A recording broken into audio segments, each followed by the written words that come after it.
विभिन्न प्राचीन सभ्यतामा भगवानको बारेमा के बताइएको छ त जान्नका लागि सनातन धर्म प्रवचन श्रृङ्खला भाग 24 हेर्नुहोस्। राधे राधे।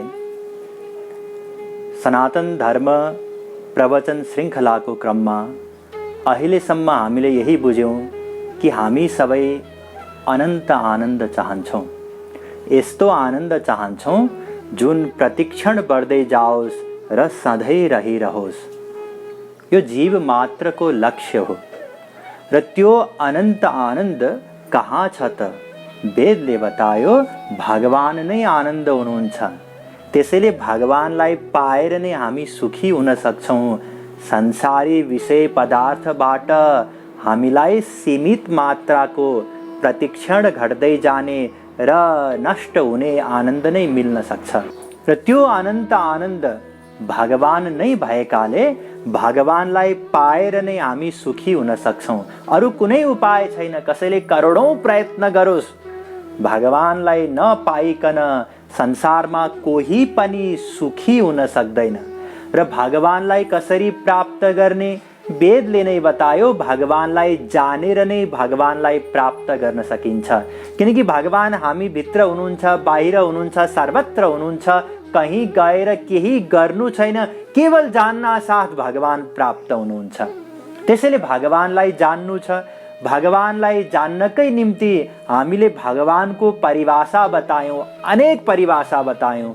भगवान सृष्टिकर्ता हुनुहुन्छ, सबै कारणको पनि कारण हुनुहुन्छ, एक हुनुहुन्छ, अनन्त स्वरूप धारण गर्नुहुन्छ इत्यादि विभिन्न अनेक परिभाषाहरू भगवानको बताइयो। उहाँ आनन्द हुनुहुन्छ। उहाँका तीनवटा अभिन्न स्वरूपहरू छन्, ब्रह्म, परमात्मा र भगवान। उहाँका तीनवटा शक्तिहरू छन् या अंशहरू छन्, ब्रह्म, जीव, माया। यी अनेक परिभाषाद्वारा हामी भगवान श्रीकृष्ण हुनुहुन्छ भन्ने निष्कर्षमा पुग्यौँ। जुन शास्त्रमा भगवानको निम्ति परिभाषा बताइएको छ ती सबै परिभाषा अनुसार भगवान को हुनुहुन्छ त? श्रीकृष्ण हुनुहुन्छ र उहाँका अनन्त स्वरूपहरू छन्। एक दुई होइन, अनन्त स्वरूपहरू छन्, अनन्त नाम छन्। यी सबै कुरा हामीले जानिसक्यौँ। अब भगवानलाई कसरी जान्ने त? किनकि केवल परिभाषाद्वारा त भगवानको ज्ञान हुन सक्दैन। भगवानको यदि अनुभव पहिल्यै भइसकेको भए परिभाषा कसैले भन्दिन साथ हामीलाई त्यो अनुभव हुन्थ्यो। तर भगवानको त अहिलेसम्म अनुभव नै छैन। त्यसैले कसैले जीवनभरि हामीलाई परिभाषा बतायो, शास्त्रमा भगवान यो भनिएको छ, यो शब्दको अर्थ यो, यसको अर्थ यो। यस प्रकारले शब्द सुनेर, अर्थ सुनेर, परिभाषा सुनेर भगवानलाई त हामी जान्न सक्दैनौँ। फेरि कसरी जान्न सकिन्छ? अब हामी वेदद्वारा यसको बारेमा जान्नेछौँ। तर त्योभन्दा पहिले मैले यस अघि पनि भूमिकामा अन्तिममा सम्झाएको थिएँ कि हामी अन्य विभिन्न प्राचीन सभ्यताहरूमा, विभिन्न धर्महरूमा भगवानको बारेमा के बताइएको छ, भगवानलाई जान्नको लागि त्यहाँ कुनै उपाय छ कि छैन, त्यसको बारेमा जान्नेछौँ। हेर्नुहोस्, वास्तवमा निष्पक्ष भएर भन्नुपर्दा हामी सनातन धर्मको परिवारमा, कुलमा, समाजमा जन्मियौँ, हुर्क्यौँ, बढ्यौँ। त्यसैले सनातन धर्मप्रति हाम्रो स्वाभाविक रूपमा श्रद्धा, ममता हुनु यो हामी मान्न सक्छौँ, यो नेचर हो। तर के थाहा, सनातन धर्ममा भन्दा अर्को धर्ममा पो भगवानलाई जान्ने एकदम सजिलो तरिका छ कि? यदि त्यो छ भने त सनातन धर्मलाई छोडेर अर्को धर्म नै लिनुपर्छ। किनकि हामी सबै त स्वार्थी छौँ। हामीलाई आनन्द चाहिएको, त्यो आनन्द भगवान नै भएर त भगवानसँग हाम्रो मतलब भयो। र त्यो भगवानलाई जान्नलाई यदि हाम्रो सनातन धर्म छोडेर कुनै सभ्यतामा, कुनै धर्ममा सजिलो, सरल, सबैको निम्ति उपाय छ भने त हामी त्यहीँ जानुपर्छ। त्यसैले अरू सभ्यताहरूमा, अरू धर्ममा भगवानलाई जान्नको निम्ति के बताइएको छ यो जान्नु छ। यो जान्नाले पहिलो कुरा त निश्चयमा पुगिन्छ कि त्यहाँ पनि यो छ, त्यहाँ यो छ, त्यहाँ यो छ, त्यहाँ यो छ। यो सबैको निष्कर्ष यही नै हो। यस प्रकारले हामी निष्कर्षमा पुग्न सक्छौँ, पहिलो कुरा। र दोस्रो कुरा, यी सबै सुनिसकेपछि अन्तिममा यहाँहरूले रियलाइज गर्नुहुन्छ कि बाफ रे बाफ, सनातन धर्म नै सही धर्म हो। सनातन धर्ममा जुन ज्ञान छ, जुन सोच छ, त्यो सोचसम्म पनि अरू धर्ममा छैन। यो निष्कर्षमा पुग्नुहुन्छ र हाम्रो धर्मप्रति यहाँहरूको श्रद्धा बढ्नेछ। र अब प्रारम्भ गरौँ कि प्राचीन सभ्यताहरूमा ईश्वर तत्त्व भगवानको बारेमा के व्याख्या गरिएको छ र त्यसको निम्ति सबैभन्दा पहिले म के निवेदन गर्न चाहन्छु भने कि यद्यपि प्रवचनको क्रममा त्यो प्राचीन सभ्यतामा जे उनीहरू मान्दथे त्यसको निम्ति पनि हामी देवता शब्द प्रयोग गर्नेछौँ। यद्यपि वेदशास्त्रमा बताइएको देवता र उनीहरूले जेलाई मान्दथे त्यसमा आकाश जमिनको अन्तर छ, तैपनि बुझ्नको निम्ति सजिलो होस् भनेर देवता शब्द प्रयोग गर्नेछौँ, मूर्ति शब्द प्रयोग गर्नेछौँ, पूजा शब्द प्रयोग गर्नेछौँ, पुजारी शब्द प्रयोग गर्नेछौँ, आत्मा शब्द प्रयोग गर्नेछौँ। यद्यपि यी सबै यसको जे वास्तविक अर्थ हो त्यो वास्तविक अर्थ र उनीहरू जे मान्दथे त्यसमा अन्तर छ। अझै यसरी बुझ्नुहोस्, मानिलिनुहोस् अङ्ग्रेजीमा एउटा शब्द छ एप्पल, हामी त्यसलाई स्याउ भन्न सक्छौँ नि, किनकि त्यो एप्पलले जे वस्तुलाई जनाउँछ त्यो वस्तुको गुण र स्याउ शब्दले जे वस्तुलाई जनाउँछ त्यो वस्तुको गुणमा समानता छ, एउटै वस्तु हो। तर उनीहरूले जेलाई मान्दथे, चाहे गड भन्नुहोस् या कुनै ग्रिक भाषा होला, कुनै के भाषा होला, त्यसमा जे शब्द थियो र हाम्रो देवता भन्नाले जे शब्द हो, जे बुझिन्छ, जसलाई जनाइन्छ त्यो शब्दले, त्यसमा भिन्नता छ। त्यसैले वास्तवमा त प्रयोग गर्न नहुने हो, तैपनि बुझ्न बुझाउनको निम्ति सजिलो हुन्छ भनेर म त्यही शब्दहरू नै प्रयोग गर्नेछु। यहाँहरूले त्यो भिन्नतालाई मनन गर्दै सुन्नुहुनेछ। र अब सबैभन्दा पहिले हामी मेसोपोटामियाको सभ्यताको बारेमा चर्चा गर्नेछौँ। हेर्नुहोस्, यो जुन मेसोपोटामियाको सभ्यता हो त्यो सभ्यता अहिले जुन इराक देश छ त्यसैको सेरोफेरोमा वरिपरि त्यो सभ्यता रहेको पाइन्छ र यसमा अनेकौँ सभ्यताहरू भए। यसैभित्र सुमेरियन सभ्यता, बेबिलोनियन सभ्यता, हरियन सभ्यता, अक्कडियन सभ्यता, विभिन्न सभ्यताहरू यहाँहरूले पढ्न सुन्न सक्नुहुन्छ। यी सबै सभ्यताहरूमा सुमेरियन सभ्यताको सबैभन्दा बढी प्रभाव पाइन्छ र सुमेरियन सभ्यताको प्रभाव यसमा मात्रै होइन, बाइबलसम्म पनि पाइन्छ। जुन बाइबलमा यहाँहरूले इडेनको बगैँचा सुन्नुभयो होला, या स्वर्गबाट मान्छे खसेको कथा सुन्नुभयो होला, या बाढीको कथा सुन्नुभयो होला, यो सबै सुमेरियन सभ्यताबाटै लिइएको कथा हो। र त्यसै गरी जुन अब्राहमिक धर्महरू भन्नाले यहुदी धर्म, इस्लाम धर्म, क्रिस्चियन धर्म, यसमा जुन अब्राहमलाई उनीहरू भविष्यवक्ता मान्दछन्, दूत मान्दछन्, तिनको जन्म पनि मेसोपोटामियाको उर नाम गरेको सहरको आसपासमा भएको हो। यस प्रकारले मेसोपोटामियाको सभ्यताको विशेष प्रभाव बाइबलमा पनि पाइन्छ र सुमेरियन कथाहरू पनि पाइन्छ। र अब मेसोपोटामियाको सभ्यतामा केलाई मान्दथे त भन्दा उनीहरूकोमा हेर्नुहोस् कुनै यही पुस्तक, यही धार्मिक पुस्तक भन्ने थिएन र पुस्तकमा आधारित नभएको कारणले गर्दा उनीहरूको मान्यताहरू पनि कसैले के मान्थे, कसैले के मान्थे, कुनै सहरमा के मान्थे, अर्को सहरमा अर्कै मान्थे, समयअनुसार पनि अलग अलग मान्थे। त्यसैले एक मत छैन। अब इतिहासकारहरूले कहीँ केही मूर्तिमा चित्र देखे, कहीँ केही शिलालेखमा केही लेखेको देखे, केही भन्दै सुन्दै आएका उनीहरूका वंशजहरूका कथा सुने, यसै प्रकारले अनुमान लगाउँथे र त्यस अनुसार उनीहरू धेरै देवताहरूमा विश्वास राख्थे, अनेक प्रकारका देवता। जस्तै केही नामहरू यन, कि, यी विभिन्न नामहरू छन्। यन भन्नाले आकाशका देवता, यनकी भन्नाले पानी र ज्ञानका देवता, यनलिल भन्नाले वायु आदि र वर्षाका देवता, इनान्ना प्रेम, सौन्दर्य, सम्भोग र युद्धको देवी, उटु सूर्य देवता साथै न्याय, सत्य र आदर्शका देवता, सिन चन्द्रमाका देवता। यसबाहेक पनि उनीहरू अनेक मूर्तिहरूको पूजा गर्थे र उनीहरू 7 स्वर्ग र 7 पृथ्वी छन् भन्ने मान्दथे। केही 3वटा स्वर्ग छन् भन्ने ठान्थे। उनीहरूको मान्यता अनुसार स्वर्ग ती ठाउँ हुन् जहाँ देवता बस्दछन्, मानिसहरू स्वर्ग जाँदैनन्। उनीहरूको मान्यता अनुसार मृत्युपछि व्यक्तिहरू जमिन मुनिको अन्धकार सुनसान गुफामा जान्छन् र यो जमिन मुनिको लोकलाई कुर भन्दथे। जमिन मुनि राक्षसहरू पनि बस्छन् भन्ने मान्थे। मरेपछि स्वर्ग अथवा नरक जाने व्यवस्था सुमेरियनहरूमा पाइँदैन। अब अर्को प्रश्न कि यो संसारको उत्पत्ति कसरी भयो, कसरी यो सबैको रचना भयो, यसको बारेमा पनि उनीहरूको एउटा कथा छ। सुमेरियनहरूका अनुसार पहिले केवल समुद्र थियो, पानी नै पानी थियो। ती समुद्र देवीको नाम नाम्मु थियो। उनैबाट आकाश देवता र पृथ्वी देवी जन्मिए। सुमेरियनहरू आकाश देवतालाई यन र पृथ्वी देवीलाई की भन्थे। आकाश चाहिँ गुम्बज आकारको छ भन्ने मान्थे। कोही 3वटा कोही 7वटा आकाश मान्थे। आकाश र पृथ्वीको सम्भोगद्वारा एनलिल नाम गरेका वायु, आँधी र वर्षाका देवता जन्मिएको मान्छन्। एनलिल अर्थात् वायुले नै यन र की अर्थात् आकाश र पृथ्वीलाई छुट्याए। समुद्र देवी नाम्मु र उनका छोरा आकाश देवताबाट यनकी अर्थात् पानी र ज्ञानका देवता जन्मिए। उनले नै मानिसहरूलाई बनाए। यस प्रकारले मेसोपोटामियाको सभ्यतामा भगवान तत्त्वको निरूपण नै छैन। आत्मा तत्त्वको अस्तित्व, आत्माको गुण के हो, यसको बारेमा केही पनि चर्चा छैन। हाम्रो जीवनको लक्ष्य के हो, अनन्त आनन्द प्राप्ति गर्नु, यसको बारेमा पनि केही वर्णन छैन। खाली केही काल्पनिक देवताहरूलाई मान्थे।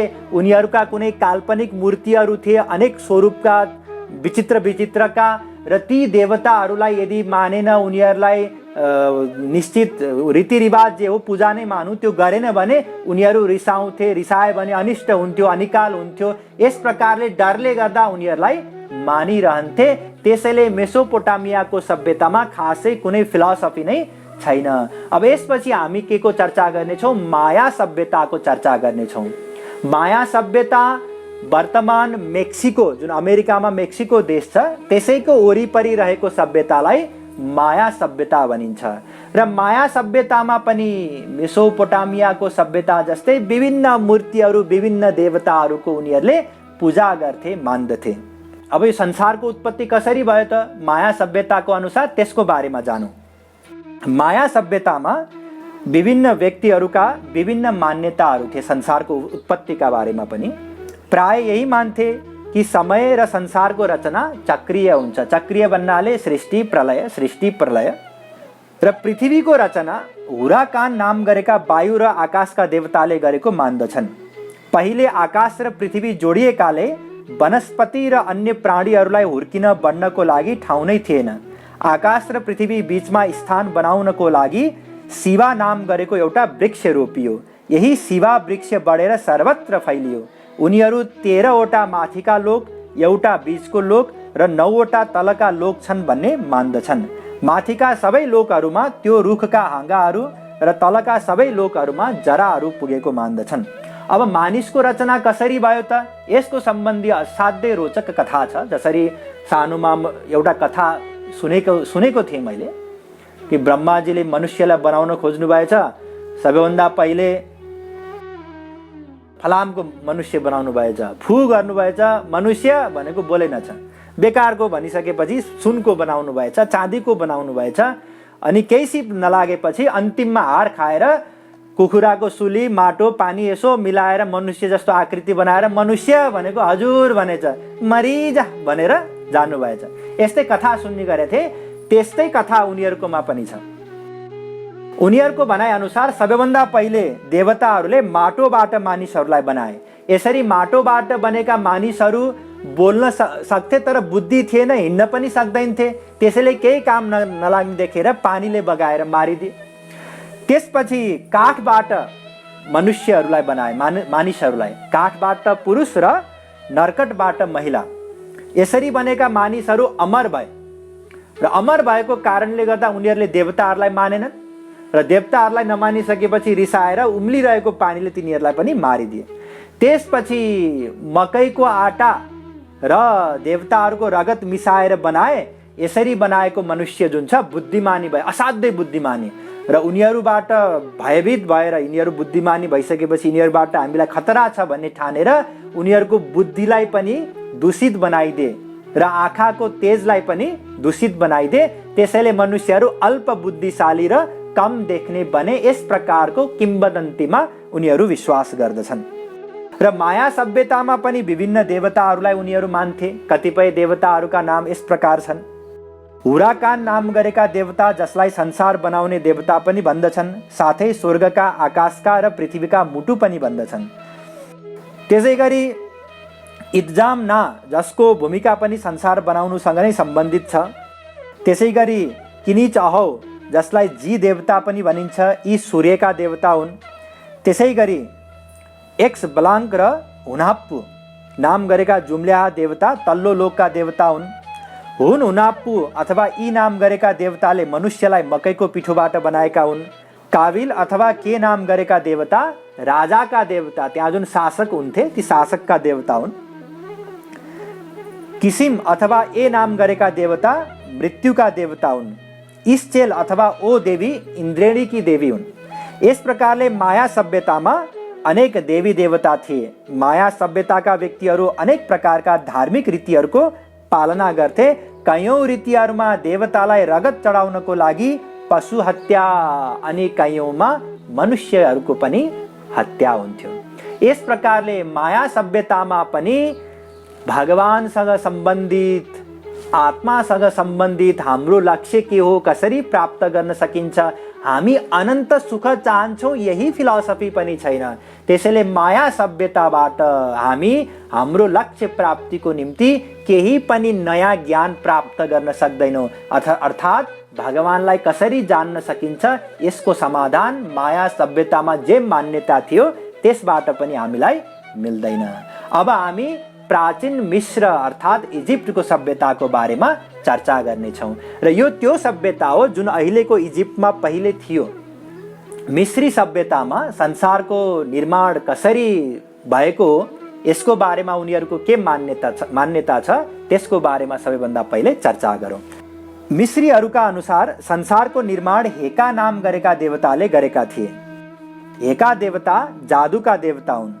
उनीसँग एउटा चमत्कारी शक्ति छ, त्यो चमत्कारी शक्तिलाई पनि हेका नै भनिन्थ्यो। कतिपय मिश्रीहरू यही शक्तिबाट संसार बनेको हो भन्ने मान्थे। प्राचीन मिश्रीहरू यही विश्वास गर्थे कि सुरुमा सबै ठाउँमा अन्धकार र पानी मात्रै थियो। यसलाई नु नामको देवी भनियो। त्यसैबाट बेबबेन भनेर चिनिने आदिम पहाड उठ्यो, जसमा एटुम नाम गरेका देवता, जसलाई पिता पनि भन्छन्, उनी उभिए। एटुमले आफ्नो छायासँग सम्भोग गरेर दुईवटा बच्चालाई जन्म दिए। एउटा बच्चा जसलाई एटुमले थुकेर जन्म दिए ती वायुका देवता भए, उनको नाम सु, र अर्कोलाई बान्ता गरेर जन्म दिए, उनलाई टेफनट भनियो, र उनी ओस र शीतको देवी हुन्। र मानिसको रचना कसरी भयो त, मिश्रीहरूको के भनाइ छ यसको बारेमा पनि बुझौँ। वायुका देवता सु र उनकी बहिनी टेफनटले आफ्ना बुबा एटुमलाई बेनबेनमा छोडेर विश्व भ्रमणमा निस्किए। उनीहरू हराए। आफ्ना सन्तानलाई नदेखेर एटुमले आफ्नो आँखा निकालेर ती आँखाहरूलाई सन्तानलाई खोज्न पठाए। ती आँखाहरूले सन्तानहरूलाई खोजेर ल्याएपछि एटुमले खुसीका आँसु बगाए। त्यही आँसुबाट पहिलो मनुष्य जन्मिए। ती मानिसलाई, पहिलो मनुष्यहरूलाई बस्ने ठाउँ भएन। त्यसैले वायुका देवता सु र उनकी बहिनी टेफनटले सम्भोग गरेर पृथ्वी देवता र आकाश देवीलाई जन्म दिए। यो त भयो मानवको सृष्टि। अब देवताहरू कसरी बने यसको बारेमा उनीहरूको के बुझाइ छ त्यो बुझौँ। पृथ्वी र आकाशको बीचमा प्रेम भयो, तर दाजु बहिनी भएकाले उनीहरूको प्रेमलाई एटुमले स्वीकार गरेनन्। त्यसैले आकाशलाई पृथ्वीभन्दा माथि लगिदिए, तर आकाश गर्भवती भइसकेकाले उनले ओरिसिस, इसिस, सेट, नेप्थिस र होरसलाई जन्म दिइन्। यस प्रकारले प्राचीन इजिप्टमा यिनीहरूलाई 5वटा प्रमुख देवता भनेर मानिन्थ्यो। यी देवताहरूले फेरि अन्य देवताहरूलाई जन्म दिए। कतिपय प्राचीन मिश्रीहरू 3 प्रमुख देवता मान्दथे, यमेन, मट र खोन्सु। यमेनलाई सूर्य देवता र सृष्टि गर्नेवाला पनि मानिन्थ्यो। उनकी श्रीमती हुन् मट, जसको अर्थ हो माता। उनलाई सूर्यको किरण मानिन्थ्यो। र उनका छोराको नाम खोन्सु, जसलाई चन्द्रमा देवता अथवा निको पार्ने र दुष्टात्मालाई नाश गर्ने देवता मानिन्थ्यो। अब यो त भयो देवताहरूको कथा, देवताहरू कसरी जन्मिए। अब यसपछि हामी मरिसकेपछि के प्राप्त हुने हो, कहाँ पुग्ने हो, के कहाँ जाने हो, यसको बारेमा मिश्रीहरूको के मान्यता थियो त्यसको बारेमा बुझौँ। प्राचीन मिश्रीहरूको अनुसार यदि कसैले मार्टको सिद्धान्तलाई अनुसरण गर्छ र त्यस अनुसार आफ्नो जीवन बिताउँछ भने अब ऊ मृत्यु पश्चात ओसिरिस देवताको सभामा पुग्छ, तब त्यहाँ उसले ओसिरिसको समर्थन पाउँछ। ओसिरिस तल्लो लोकका देवता हुन् र मृत मानिसका न्यायाधीश हुन्। प्राचीन इजिप्टको मान्यता अनुसार आत्माको 9वटा भागहरू हुन्छन्। तीमध्ये आँख जीवनपछि पनि रहन्छ। मृत्युपछि आँख नै ओसिरिस देवताको अगाडि उपस्थित गराइने हो। आत्माको अर्को एउटा तत्त्व, त्यसलाई इब भनिन्छ, त्यो आत्माको मुटु हो। यदि त्यो हलुका रहेछ भने अनन्तकालसम्म स्वर्गको सुख भोग्छ। नराम्रो कर्म गरेमा यामिट नाम गरेकी राक्षसी देवीले मृत्युपछि उसको आत्मा या मुटु खाइदिन्थे। यसरी अब हेर्नुस्, मेसोपोटामियाको सभ्यता जस्तै, मायाको सभ्यता जस्तै मिश्रीको सभ्यतामा पनि आत्मासँग सम्बन्धित, भगवानसँग सम्बन्धित, आत्माको लक्ष्य के हो, भगवानलाई कसरी प्राप्त गर्न सकिन्छ, भगवानको अस्तित्वको बारेमा पनि केही पनि छैन। सबै यी काल्पनिक देवी देवता हुन् जुन मैले नाम लिए। कसैले के माने, कसैले के माने, र सबै देवताहरूलाई मान्नुको पछाडिको एउटा अर्को प्रमुख स्वार्थ के हुन्थ्यो, त्यति बेलाको जुन शासन पद्धति हो त्यो शासन पद्धतिलाई यो देवताद्वारा प्रेरित हो, देवताको शक्ति पाएको शासक हो भनेर शासकप्रति भक्ति बढोस्, शासकले भनेको सबैले मानुन् र त्यो शासन व्यवस्था दिगो रहिरहोस्, यसको निम्ति पनि विभिन्न प्रकारका देवी देवताहरू उनीहरू मान्दथे र विभिन्न प्रकारको कर्महरू, पूजाहरू गर्थे। अब हामी ग्रीक सभ्यताको बारेमा कुरा गर्नेछौँ र ग्रीकको सभ्यता र रोमको सभ्यतामा भगवानको बारेमा छ कि छैन, उनीहरूको मान्यता के थियो, त्यसको बारेमा बुझौँ। ग्रीक सभ्यतालाई युनानी सभ्यता पनि भनिन्छ र युनानी सभ्यताहरू अरू सभ्यताहरूभन्दा अलिकति विकसित मानिन्छ। तर युनानी सभ्यतामा पनि धर्म शब्दको निम्ति कुनै पनि शब्द भेटिँदैन। जुन शब्दहरू, दुईटा शब्दहरू नजिकका छन्, ती शब्दहरू हुन् युसियाबेया जसको अर्थ दया हो र अर्को हो थेस्केया जसको अर्थ गुट हो। र ग्रीकहरू पनि धेरै देवताहरूको पूजा गर्थे। तीमध्ये 12वटा मुख्य देवी देवताहरू थिए जसलाई ओलम्पियन देवताहरू भनिन्थ्यो। ती ओलम्पियन देवताहरूका राजा थिए जिउस। ती सबै देवताहरूका राजा थिए र ती सबै देवताहरूको अलग अलग कार्य थियो यो मान्थे। जस्तै जिउस आकाशका देवता थिए र गर्जन र बिजुली पृथ्वीमा पठाउँथे। पोसेडनले समुद्र र भूकम्पहरूमाथि शासन गर्थे। हेड्स जमिन मुनिका देवता थिए। एफ्रोडाइट प्रेम र यौन इच्छाका देवता थिए इत्यादि। यी सबैका अलग अलग कार्य थिए र यी सबै देवताहरू ओलम्पस नाम गरेको पहाडमा बस्थे भन्ने मान्दथे। युनानीहरू ओलम्पियन देवताहरू बाहेक अन्य थुप्रै देवी देवताहरूको पनि पूजा गर्थे। ती देवताहरूको पनि विशिष्ट कार्य वा भूमिका थियो। उदाहरणको लागि हेलियोसले सूर्यको नियन्त्रण गर्थे। यी देवताहरू अमर भए तापनि मानिसहरूमा जस्तै अवगुण थिए। मानिसले जस्तै बिहे गर्थे, बच्चा जन्माउँथे। कयौं कथाहरूमा अनैतिक सम्बन्धबाट पनि बच्चा जन्मिन्थे। ती देवताहरूले पनि भाग्यलाई स्वीकार गर्नु पर्थ्यो। देवताहरूको अस्तित्वमा विश्वास गर्ने र पूजा र अनुष्ठान गर्नुको मुख्य उद्देश्य भने यही थियो कि त्यसो गर्नाले ती देवताहरूले जे कार्य गरेर मनुष्यहरूलाई सहयोग पुर्याउँथे त्यो कार्य गरेको बापत उनीहरूले आफ्नो भाग पाउँथे।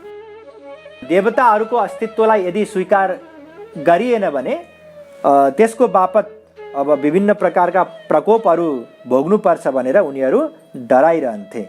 अब ग्रीक सभ्यता अनुसार मानिसहरू मरिसकेपछि के हुन्थ्यो उनीहरूको गति, त्यसको बारेमा बुझौँ। ग्रीकहरूका अनुसार मानिसहरू मरिसकेपछि जमिन मुनिको संसारमा प्रेतको रूपमा जान्थे र ग्रीकहरू स्वर्ग र नरक मान्थे, विश्वास गर्थे स्वर्ग र नरकमा।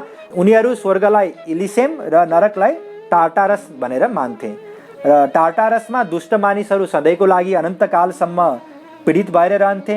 त्यसैगरी असल मानिसहरू इलिसेममा मृत्युपछि सधैँको लागि आनन्द लिन्थे। र बाइबलमा पनि जुन स्वर्ग र नरकको कन्सेप्ट हो, सोचाइ हो, त्यो ग्रिकबाट नै आयातित गरिएको सोचाइ हो। र सबैभन्दा महत्त्वपूर्ण मानिने धार्मिक कार्यहरूमा पशु हत्या हुन्थ्यो ग्रिक सभ्यतामा। ग्रिक धर्मको कुनै पनि पुस्तक छैन, तैपनि हेसोइडले लेखेको थियोगनी र वर्क्स एन्ड डेज अनि होमरले लेखेको इलियड र ओडेसीलाई उनीहरू यी साहित्यिक पुस्तकहरूलाई मान्यता दिन्थे। यी सभ्यतामा केही दार्शनिकहरू पनि भएका छन्, जस्तै सुकरात, प्लेटो, अरस्तु इत्यादि। क्रिस्चियनको विचारमा पनि यी दार्शनिकहरूको धेरै प्रभाव पाइन्छ। अब रोम सभ्यताको बारेमा चर्चा गरौँ संक्षिप्तमा। हेर्नुस्, वास्तवमा रोम सभ्यतामा जे जति मान्यताहरू छन् ती सबै ग्रिक सभ्यताबाट आयातित सभ्यताहरू हुन्, त्यसैले यसलाई अलग चर्चा गर्न आवश्यक छैन। र यी जति पनि सभ्यताहरूको बारेमा बताइयो ती सबै सभ्यताहरूमा भगवान तत्त्व नै छैन, जीव तत्त्व नै छैन। र जीवको जुन आनन्द हो, हाम्रो परम चरम लक्ष्य, यसको बारेमा पनि केही बताइएको छैन। र त्यो आनन्द कसरी प्राप्त गर्न सकिन्छ त्यसको बारेमा पनि केही पनि छैन।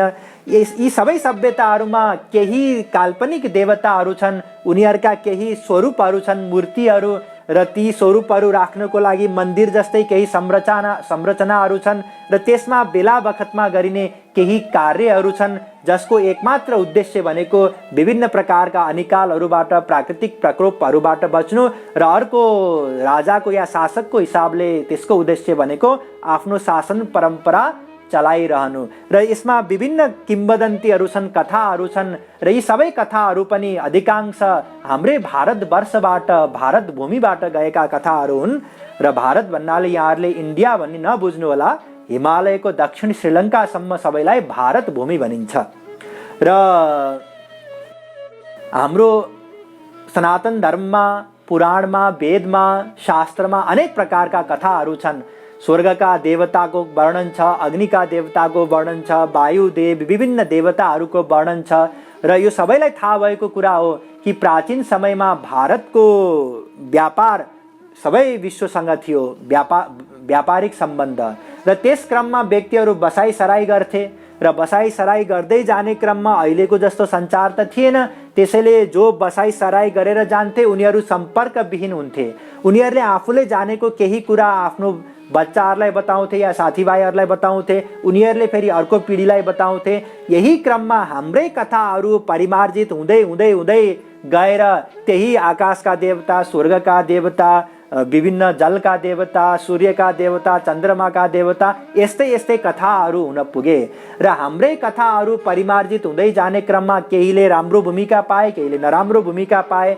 जस्तै हाम्रो सनातन धर्ममा सर्पको कुरा गर्नुभयो भने राक्षसी सर्पहरू पनि छन्, देवताहरू पनि छन् सर्प, र स्वयं भगवान नै पनि नाग बन्नुभएको छ, वासुकी नाग। र यी कथाहरू जाने क्रममा ग्रिकमा सर्पको पूजा गर्थे, सुमेरियनहरू सर्पको पूजा गर्थे, तर बाइबलमा भने सर्पका नराम्रा कथाहरू नै छन्। र कयौँ किम्वदन्ती कथाहरू त्यहाँ आफसे आफ पनि व्यक्तिहरूले बनाएका हुन सक्छन्।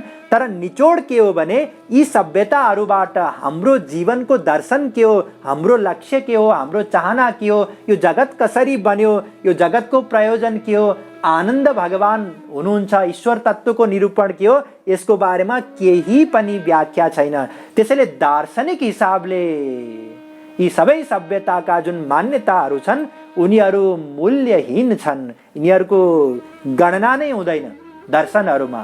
अत यस प्रकारले हामीले प्राचीन सभ्यताहरू हाम्रो लागि केही पनि काम लाग्ने छैनन् यो बुझ्यौँ। अब हामी दुईवटा धर्मको बारेमा कुरा गर्नेछौँ। पहिलो हो क्रिस्चियन धर्म र दोस्रो हो इस्लाम धर्म। तर आज होइन, अर्को पटक। जय श्री राधे।